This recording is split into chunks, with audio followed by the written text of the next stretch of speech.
অন্তর্বর্তীকালীন সরকারের কতিপয় উপদেষ্টা তারা আমার প্রতি বৈষম্যমূলক আচরণ করেছে। শেষবারের মতো আহ্বান জানাবো, আপনারা অবিলম্বে আমার শপথ গ্রহণ অনুষ্ঠানের জন্য পদক্ষেপ নিন। আগামীকাল থেকে ঢাকা নগরবাসীকে সাথে নিয়ে এই আন্দোলনকে আরো বেগবান করা হবে। সুপ্রিম কোর্টের আপিল বিভাগে মাননীয় প্রধান বিচারপতির উপস্থিতিতে বিগত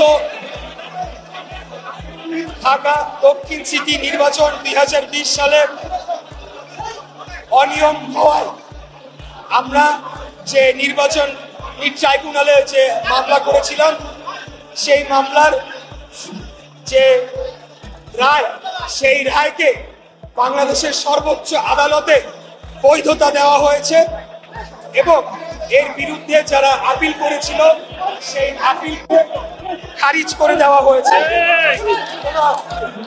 এর মাধ্যমে আমাকে মেয়র ঘোষণা করে নির্বাচন কমিশনের যে গেজেট প্রকাশিত করা হয়েছিল সেই গেজেটকে বহাল রাখা হয়েছে। সর্বশেষ যে কথাটি বলতে চাই, তারা যদি অনতি বিলম্বে আমার শপথ গ্রহণ অনুষ্ঠান সম্পন্ন করার জন্য পদক্ষেপ না নেয়, তাহলে এটাই প্রতীয়মান হবে যে বাংলাদেশের সর্বোচ্চ আদালত এবং আপিল বিভাগের প্রতি তারা আদালত অবমাননার সামিল হচ্ছেন এবং অবমাননা করার মতোই একটি পদক্ষেপ নেওয়া হচ্ছে।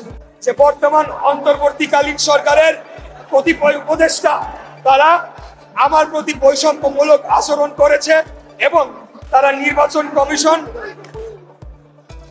বিচার ব্যবস্থা এবং প্রশাসনের উপর হস্তক্ষেপের মাধ্যমে আমাকে যে মেয়র নির্বাচন নিশ্চিত করে ঘোষণা দেওয়া হয়েছিল এবং তার পরিপ্রেক্ষিতে আমাকে যে শপথ গ্রহণ করানোর জন্য যে দায়িত্ব ছিল, সেই দায়িত্বটুকু পালনে এই বর্তমান অন্তর্বর্তীকালীন সরকার ব্যর্থ হয়েছে।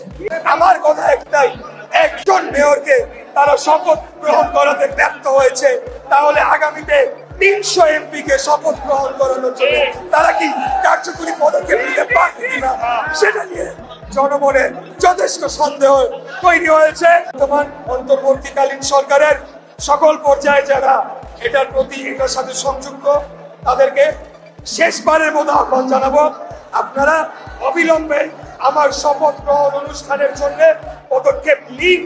অন্যথায় আগামীকাল থেকে ঢাকা নগরবাসীকে সাথে নিয়ে এই আন্দোলনকে আরো বেগবান করা হবে।